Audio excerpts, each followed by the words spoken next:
નમસ્તે મિત્રો, કેમ છો?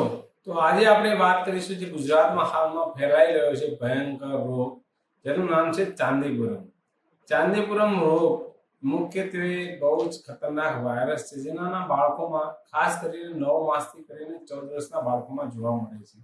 જો આપણા પણ ઘરમાં 9 માસથી કરી અને 14 વર્ષના બાળકો હોય તો આ વિડીયો તમારા માટે ખાસ છે. અને જો આજુબાજુમાં જો રહેતા હોય કોઈ નાના બાળકો, તો એને આ વિડીયો જરૂરથી શેર કરજો એમના ઘરવાળાને, જેથી કરીને એમને વિડીયો મદદરૂપ થઈ શકે અને ઉપયોગી થઈ શકે. ચલો આપણે તમને આના વિશે માહિતી આપીશું અને એના લક્ષણો અને એને કઈ રીતે બચી શકાય એના માટે પણ તમને થોડી માહિતી આપીએ. તો આપણે વાત કરીએ કે ચાંદીપુરમ રોગના મુખ્ય લક્ષણો કયા કયા છે.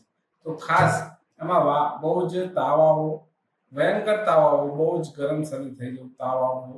બીજું છે ઝાડા થવા અને ઉલટી થઈ, વારંવાર ઝાડા થઈ જતા હોય અને ઉલટી થતી હોય. અને બીજું ખાસ જે છે એ છોકરાઓ બેભાન થઈ જતા હોય છે, વારંવાર બેભાન કે અર્ધ બેભાન જેવા અવસ્થા થઈ જતી હોય છે. તો આવા જો લક્ષણો તમારા બાળકોમાં આજુબાજુમાં કોઈને પણ દેખાય તો એને જલ્દીથી જલ્દી પ્રાથમિક સારવાર કેન્દ્ર હોય ત્યાં એની જાણ કરવી અને ત્યાં લઈ જઈને બતાવો, જેથી કરીને આગળ સરકાર જે એના લક્ષણો પ્રમાણે એની ટ્રીટમેન્ટ કરી શકાય. એના માટે ખાસ વોર્ડ પણ તૈયાર કરવામાં આવ્યા છે સિવિલની અંદર, જેથી કરીને ચાંદીપુરમના જે લક્ષણોવાળા બાળકો છે એને જલ્દીથી ટ્રીટમેન્ટ મળી શકે અને જલ્દીથી સાજા કરી શકાય. તો આ ચાંદીપુરમ જે વાયરસ છે એ કઈ રીતે ઉદ્ભવે છે અને ક્યાં ક્યાં એ જોવા મળે છે. ખાસ કરીને જ્યાં ગામડાઓ છે, જ્યાં લીંપણવાળા ઘર છે, કાચા મકાનો છે, ત્યાંની અંદર ઝીણી ઝીણી તિરાડો હોય છે, એની અંદર કરીને આ માખી છે, જે મચ્છર છે, એનો ઉદ્ભવ થાય છે, જેને સેન્ડ ફ્લાય કહેવામાં આવે છે. સેન્ડ ફ્લાય છે જ્યાં એકદમ ઝીણી કાચા મકાનની અંદર ઝીણી તિરાડ હોય એની અંદર ઉદ્ભવ થાય છે. અથવા શહેરની અંદર જ્યાં અંધાર્યું ઘર હોય છે, જ્યાં એકદમ સૂર્યની લાઈટ જતી ન હોય, પ્રકાશ ના આવતો, એવા અંધારિયા ઘરની અંદર પણ તે ઉદ્ભવી શકે છે. તો ખાસ કરીને આવા જ્યાં જગ્યાઓ છે, જ્યાં જો બહુ જ ગંદકી રહેતી હોય, ત્યાં પણ સેન્ડ ફ્લાય કરીને જે માખી છે એનો ઉદ્ભવ થતો હોય છે અને નાના બાળકોમાં કરડવાથી કરી અને એનો ચેપ ફેલાય છે. એ ચેપ વાળા બાળકને જો મચ્છર કરડીને બીજા બાળકને કરડે તો એને પણ એ રોગ ફેલાય છે. તો ખાસ કરીને આ રોગથી બચવા માટે આપણે શું શું કરવું જોઈએ એની પણ હું તમને માહિતી આપું છું.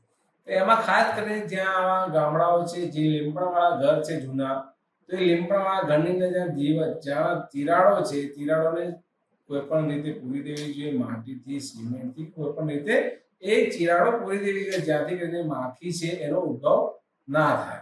અથવા જંતુનાશક દવાનો છંટકાવ કરવો જોઈએ, અથવા પૂરતો હવા ઉજાસ આવે એ રીતની વ્યવસ્થા ઘરની અંદર કરવી જોઈએ, જેથી કરીને જે ચાંદીપુરમ વાયરસ છે એની માખી ઉદ્ભવ ના થાય.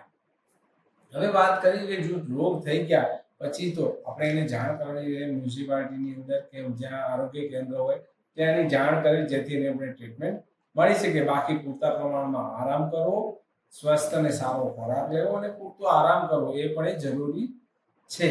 ચાંદીપુરમ વાયરસ એ અત્યારનો વાયરસ નથી, લગભગ 1954 આજુબાજુમાં એનું ફર્સ્ટ ટાઈમ જોવા મળ્યો હતો. એના પછી પણ વારંવાર 2001 2014 ની અંદર પણ ચાંદીપુરમ વાયરસ જે મેન છે ગુજરાત, મહારાષ્ટ્ર અને આંધ્રપ્રદેશમાં એ રોગ જોવા મળે છે. તો મિત્રો, આ મારી આ ઇન્ફોર્મેશન તમને કેવી લાગી એ જરૂરથી મને જણાવજો. અને આ ચેનલ પર જો તમે નવા હોય તો પ્લીઝ આ ચેનલને સબસ્ક્રાઇબ કરી દેજો, જેથી કરીને આપણે પણ નવા વિડીયો જોવા મળે અને અમને પણ પ્રોત્સાહન મળે કે વિડીયો બનાવતા રહીએ. તો પ્લીઝ જરૂરથી અમારી ચેનલને સબસ્ક્રાઇબ કરજો.